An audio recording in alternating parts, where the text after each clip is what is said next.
Why are you so obsessed with studying the CIA and the FBI?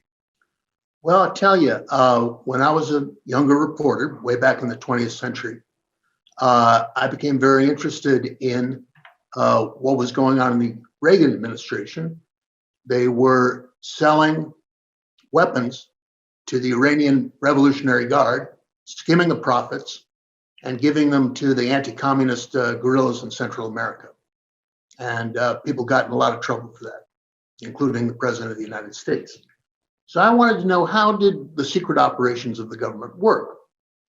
The biggest secret operation of the time, 1987, was the CIA was sending hundreds of millions of dollars of weapons to the Afghan Mujahideen, the holy warriors in Afghanistan, who were fighting the Soviet army, who had occupied Afghanistan at the end of 1979.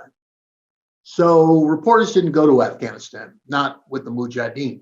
Maybe they'd fly in with the Red Army into Kabul, but they didn't go into the side of the Afghan rebels. And I said, well, I'm young, wasn't married then, didn't have any kids then. I said, I'm going to do that. So before I went off to Afghanistan, I called up the CIA that was running this huge covert operation, so huge that, it was hard to conceal it. It was like trying to hide an elephant with a handkerchief. So I called up the public information officer at the CIA. That is a guy. There is a public information officer at our most secret intelligence agency, the CIA. And I said, hey, I'm going off to Afghanistan, and you guys often do country briefings for journalists who are going off to strange countries. How about a briefing on Afghanistan? And he told me to stick it where the sun don't shine. So off I went to Afghanistan. Why would they want to talk about a secret operation, right? So off I went to Afghanistan for 3 months. I saw a Stinger missile fired at a MiG, Soviet MiG.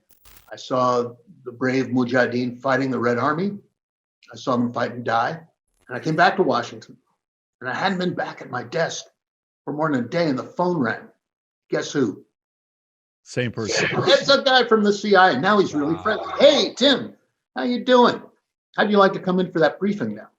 So I walk in, I get invited to the CIA headquarters. It's 7 miles up the Potomac River from Washington, out in the woods.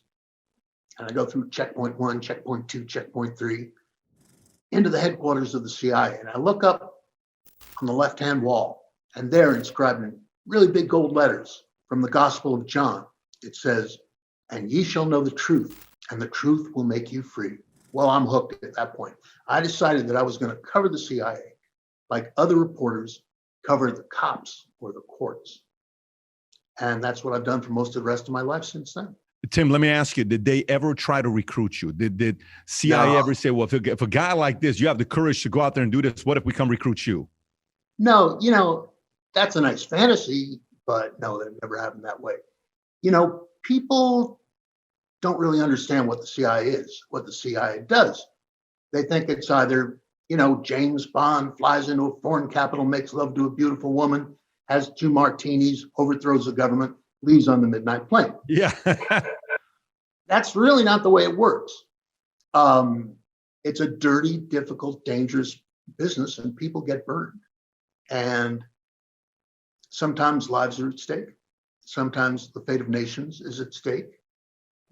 From your own personal history, your family history, that the CIA decided it would be a good idea to overthrow the freely elected leader of Iran in 1953, Mossadegh, and put the Shah on the peacock throne. The Shah was a great friend of the United States, bought hundreds of millions of dollars, billions of dollars of our weapons. But the consequence of that, 25 years later, was the rise of the Ayatollahs and the fall of the Shah. And here we are today, 40 years later. So The Folly and the Glory, my new book, which is about America, Russia, and political warfare from 1945 to 2020. People think the Cold War was one thing, and the Cold War has been over for 30 years. And now it's now. But no, there's a through line from the end of World War II to this present moment. And these two nations, America and Russia, have been at war with each other. But it's political warfare. It's the way you go to war without nuclear weapons, smart bombs, or sending in the Marines. We couldn't go to war that way because if we did, our nations would be reduced to smoking, radiating ruins in a matter of 2 hours. So we had to go to war with espionage, sabotage, subversion, secret operations. And that struggle never ended. It didn't end when the Cold War was over. And you can see it right now today because Vladimir Putin is running a multitude of covert operations trying to damage our democracy. Pick up paper, turn on the news, you see it happening every day. He ran probably the most brilliant covert operation since the Trojan horse back in the last election, rubbing salt in our wounds, deepening our divisions, with disinformation, propaganda, fake news. And he's doing it again right now. And the difference is he's got the president of the United States kind of doing the same thing. And our intelligence services are on red alert because if Putin succeeds, it could be the death of American democracy. That is what this book is ultimately about.